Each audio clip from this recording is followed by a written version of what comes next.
My name is Eric Steele. I am the director of Minyan. It's playing in the Panorama section at the Berlinale. And my name is Ron Rifkin, and I play Joseph, who is the grandfather in this film, and this is my grandson. And I'm Samuel H. Levine, and I play David, the grandson.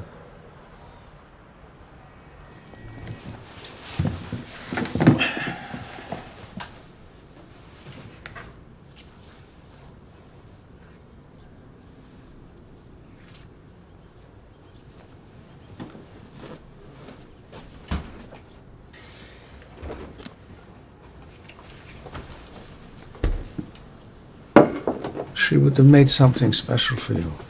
And for you. No, this is all that I need.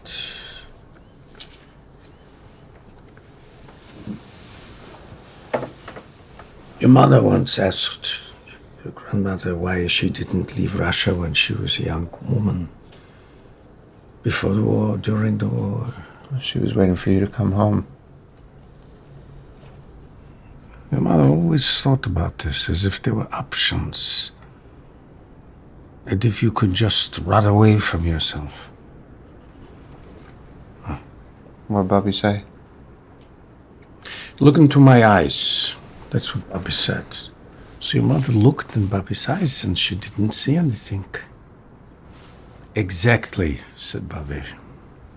Because I have nothing to hide.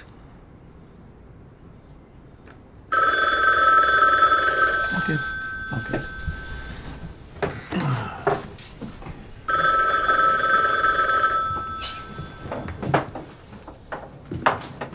Hello? Yes? Yes? Right.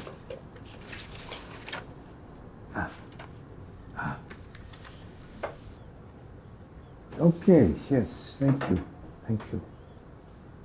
Yeah.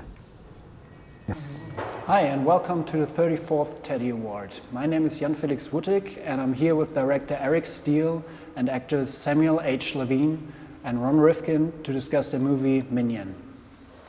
Hi, welcome to the festival, guys. Hi. What's up? Okay, hey. I have to tell you, I really enjoyed the movie, and I specifically thought that there's so much that is told in that relationship between David and his father, Joseph. And there seems to be so many great moments between them. There's this moment in the beginning where they're sitting close to each other on the bed. There's this fight about Herschel's apartment. There's the reconciliation at the end.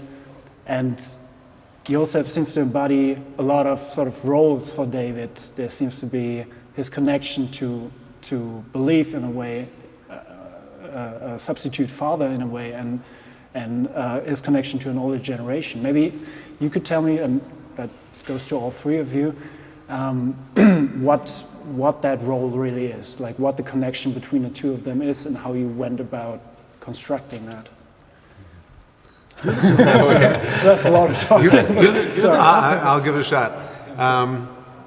Well, I think it is a story of a young man becoming himself and trying to figure out who his sort of most complete and most authentic self might be in the world. And he clearly loves his grandfather. There's a connection that is between them that is often nonverbal. It's just intimacy and connectedness. I think just from time and history between them, and but also I think the young man David knows that his grandfather has a certain set of experiences and wisdom, especially when it comes to the Jewish religion and to faith, that the young man is curious about and questioning in his own life. And I think that starts it out sort of as the basic position that they begin in the movie. Okay. And how did the interplay between the two of you kind of work? Like how? It's very hard because I didn't like him when I first met him, so I didn't know. I'm just kidding. Yeah. I'm just kidding. We immediately clicked and felt chemistry and felt an ability to kind of be open with each other off the bat as complete strangers, and I don't think that happens very often, and I think it really translated to the movie. Yeah. And it's really beautiful, and yes, that takes place in the story as an older Jewish man kind of giving his beliefs to this younger Jewish man, becoming himself, as Eric said. But also Joseph, the grandfather, is kind of the one person within the faith and within his family who also accepts David's sexuality. Even though it's kind of nonverbal, there's still there's an understanding that Joseph will love David no matter what. And so that passing down of love within our belief and within David's sexuality happens very beautifully. And I think because we too had such a, I'm being serious now. Be serious. Don't laugh. Really serious. Because we had No such laughing. a quick connection between us, there was profound trust. But, or rather, and the father, I'm the grandfather, he's the son. The father should have, fathers are supposed to be what I am to him. But his father is such a complicated fellow, and I understood that, and I wanted to protect this boy from that. Yes. Yeah. That, just seeing his father down the stairs with that woman, it just says everything Yes. about their relationship. And he immediately goes out and chucks a bottle of vodka. right. Wouldn't you? Yeah. Also, just in a kind of meta way of just as a young actor getting to work with this also young veteran actor. With this gay icon. There's a beautiful. I found out I'm a gay icon. There's a beautiful passing down of knowledge in that way too, of our art form and of what we do, and that's been really cool too. Yes, very much so. Yeah. From everything from silent go on. running Go and all on. that. Yes, Right. Definitely. So Eric took me to London so I could see him in his play, and he was brilliant. The Inheritance. Yeah. That's right. And then we went out after. He was there with his girlfriend, Sarah, and we bonded, right? Uh-huh. It was good. It's good. Yes. Okay. In the film, there's like a very feasible sort of atmosphere in that recreation of late 80s Brighton Beach. I mean, you have all this music, you have everything from Depeche Mode, Jesus and Mary Chain. You get all the interior and the clothing. How did you go about creating that sort of atmosphere, that time? He lived it. I lived it. I do think that it began really from having to go back and mine the pieces of that time in my own life and sort of go through the racks of records and try to remember what I listened to in those very same clubs in the East Village and to go back to talk to people who were in Brighton Beach in the late 80s, because Brighton Beach now, I think if you go there, it's very Russian and it's kind of like Russian oligarchs and taxi drivers, but in the 80s it was at a point where the Orthodox Jews who'd been there from before the war were pretty settled, and then the Russian Jews that came at that time were really foreigners and strangers, and There was tension between them. between them, and very quickly the Russian, the energy of the Russian Jews was such that they took over some of the businesses on the main streets, and so you would see Cyrillic signs, and Yiddish was really the only language that they shared in common, because the American Jews spoke English and a little bit of Yiddish, and the Russians spoke Russian and a little bit of Yiddish, and that's kind of how they communicated. But it was also really the costume designer and the production designer who did just such incredible work, like going back to find things like the blue jacket that David wears. It is like such a exact kind of, like, as soon as you see it and touch it, exactly what it felt like and looked like, and it's not like comfortable parkas we have now or something sort of rough and constructed, and the cinematographer who, you know, was so careful about the lights and the things to make it look like we weren't overdoing a period piece, but just trying to be in that period as naturally as possible. Yeah. And I think it's quite sensibly done, especially also another example would, to me, be the soundtrack, which is that klezmer score. Oh, it's so beautiful. It's very beautiful, but it's also very, you know, in a way understated. Yeah. It Right. comes in the scenes and it just very much supports them instead of kind of floating over. How did you get to that? David Krakauer and Kathleen Tagg did the music. They're just brilliant. I mean, David is really one of the world's finest clarinetists, if not the finest clarinetist, and they had never done a score before. And I showed them an early, very rough cut of the movie, and they were just so taken with it. And I think it is klezmer, but it's not pure klezmer. It's sort of klezmer that's been sort of run through, largely through the character of David's mind. And so I think the music really becomes like the voice of this young man. It reflects his experience moment to moment, and the way little things shift and line up. It's just brilliant. It's David's song. Yeah, they are all David songs. Yeah. They're all David songs. I kind of thought about it, that some parts of the music were kind of also used like a little bit like themes. Especially also kind of David's girlfriend at a time comes to his bedroom. And also, exactly. It's really beautiful. Beautiful, Yeah. And another thing, kind of culture-wise, was the different books that play a role in David's life. Yeah. And one of them, kind of the literature of Isaac Babel, is sort of put forward by the two guys, Isaac and Herschel. Right. And they have a lot of very beautiful scenes as well. Yeah. Could you maybe tell me what their significance was in the story, kind of the soldier and the poet, what was significant about the development of David in those scenes with those characters?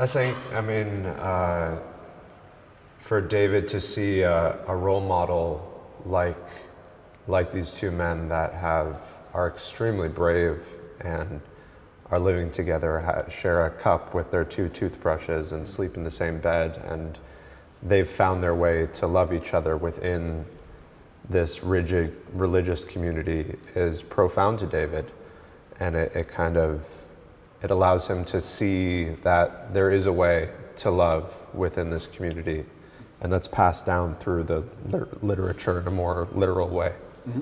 Yeah. Okay. I do think there is this idea that the Jews are the people of the book, and so much of the religion, it is what the grandfather says. Everything is in the Torah. Yeah. Keep reading, keep turning. It's all in the book, and I think in a sort of strict construction of it, an orthodox construction of it, that book is the one, the book of the, it's several books of the Torah, but that one, scroll contains all of life. And when you sort of blow that up and deconstruct it, I think in the movie David is guided to other books that are also seminal and influential, and some of it is the Babel book and those stories of Babel, because they are about people who are on the outside of the civilization and not necessarily the ones that fit in best. And I think the James Baldwin books are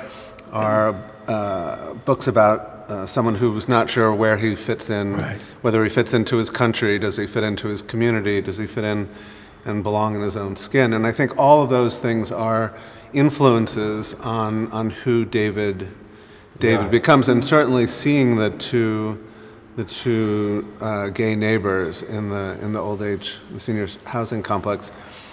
I think what being gay meant for David changes at that moment, because before then I think David perceives it as just a sexual encounter, and something that happened, In the dark. where Yeah. no one could In a see it, bathroom. or a Yeah. bathroom, In the park. Yeah. and something to be ashamed of. And suddenly he's invited into this couple's home, and he sees this incredible intimacy, not in a way that he's even seen in his own home between his own parents, and the delicacy of like the two toothbrushes and the bed, or that two men would be able to read the words of a story together. Yes. Yeah. I think all those things are so kind of to see what's possible. shaping. Yeah. Yeah.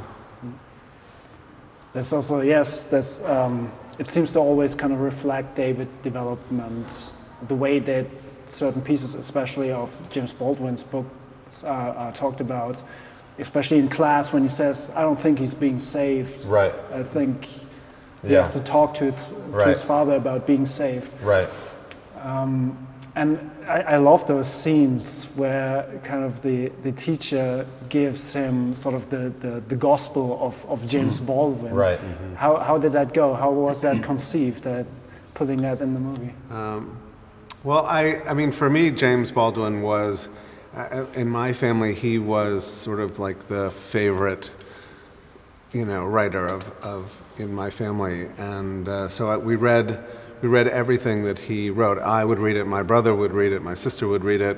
We would talk about it with my grandparents. I can't explain why, other than I think he really did challenge the notion of what it meant to be open-minded and caring, and to try to get over the sense of prejudices that people have, and whose obligation it was, to be doing that. And I know I discovered later on, slightly later, Giovanni's Room, and for a young gay man at that time, when you wouldn't have seen representation in a movie or on television, to find it in a book was such a profound and sort of significant moment of discovery for me in my own life, and I wanted to give that to David in the story. And I think just that he carries these books around as like the library, as the Gospels of his thing. He's got them in the knapsack, and the bartender says,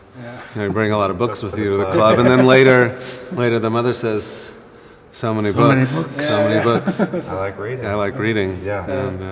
And there's also those bits and pieces, and she kind of follows that up with, does your father know about this, all of this? Right. And yes. Again, one of those beautiful kind of unspoken Exactly. moments. Yeah. So do you think she knew? Yeah. Or what did she know? It doesn't, but leave it to the people. Exactly.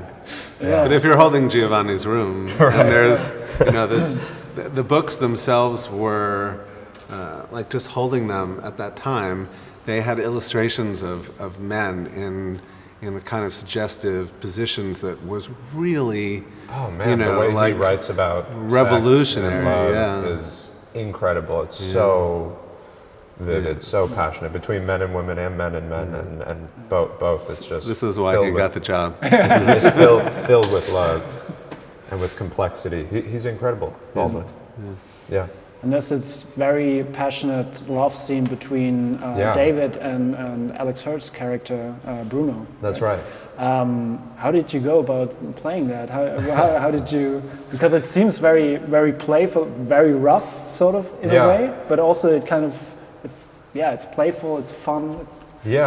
I think it happened very naturally, and it was just. I think it's such a beautiful moment for David, where you kind of see him experiencing emotions for the first time, and I think sex can do that, and love can do that, and intimacy can do that. So it was the first time in the movie where like things are kind of like, yes, they're rough, and yes, they're passionate, and yes, they're funny, and you get all of those things finally. So it's kind of like an explosion, if you will, for him. It's kind of in his journey. The first time it's kind of shown as well, right? I mean, before that it's kind of bathrooms and parks. Exactly. Yeah, and coming back to that question of Joseph and the reconciliation with David at the end, where he says, "Well, I think the Torah is the word of God, but even I know that it's been written by men." What would you say is your character's take on that? How does he sort of bring the two together, David's supposed homosexuality and his own beliefs. Well, I love him. And I know how good he is. And I know how conflicted he is. And I'm not sure that Joseph knows the details, but he knows that this boy is essentially in the process of becoming a man. And I, as Joseph, would support anything. So I think that my feelings, my Joseph feelings, I give him as much as I possibly can. It's up to him to choose how to live. Okay, I think that's it from me. Cool. Thank you so much Thank for you. presenting. Thank you. This was Really. very cool. Yeah, super fun. Yeah.